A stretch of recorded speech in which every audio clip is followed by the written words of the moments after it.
મારું નામ રવિન્દ્ર કામોટી, લોકો પાયલોટ મેલ એક્સપ્રેસ રાજકોટ। અમારી મુખ્ય માંગો છે એનપીએસ ને રદ કરી ઓપીએસ ને લાગુ કરવું, ડ્યુટી અવર્સ ઓછા કરવા।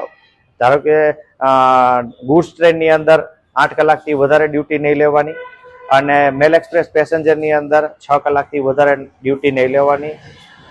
એ સિવાય સાહેબ અમારે મોસ્ટ ઓફ ટ્રાવેલિંગની ડ્યુટી રહે છે તો અમે હેડક્વાર્ટરથી બહાર રહેતા હોય છીએ, તો અમારી મુખ્ય માંગમાં એ બી છે કે વધુમાં વધુ અમારે 2 નાઇટ ડ્યુટી કરાવી અમને પાછા હેડક્વાર્ટર રિટર્ન કરે। 36 કલાકની અંદર મેક્સિમમ અમને આઉટ ઓફ હેડક્વાર્ટર રાખી અને પાછા ઓફ ડ્યુટી કરાવી અને હેડક્વાર્ટરની અંદર અમને પાછા 36 કલાકમાં ઓફ ડ્યુટી કરાવડાવે।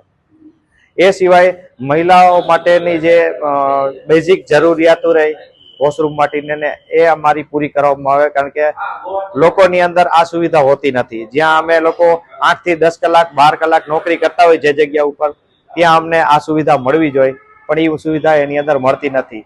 એ સિવાય અમને એક વખત ઓન ડ્યુટી થાય ત્યાર પછી કોઈ પણ લંચ બ્રેક આવતો નથી। એમાં 10 કલાક થાય કે 11 કલાક થાય, કોઈ પણ જાતનો અમારો લંચ બ્રેક હોતો નથી। એની અંદર કન્ટિન્યુ ડ્યુટી રહે છે। ત્યારે અમે ઉતરી ઓફ ડ્યુટી કરી ત્યાર પછી જ અમારે આ સુવિધા અમને મળી શકે છે। એ સિવાય નાઇટ ડ્યુટી મેક્સિમમ મારી પાસે 2 કરવામાં આવે, એનાથી વધારે નહીં।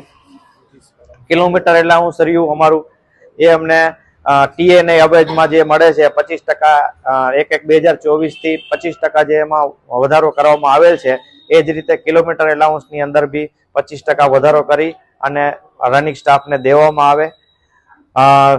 આસિસ્ટન્ટ લોકોને રિસ્ક એલાઉન્સ નથી મળતું, તો બાકી કેટેગરી જે લોકો પાયલોટ રહી એમને આ વસ્તુ આપવામાં આવે છે। તો અમારો એ બી માંગ છે કે આસિસ્ટન્ટને બી રિસ્ક એલાઉન્સ દેવામાં આવે।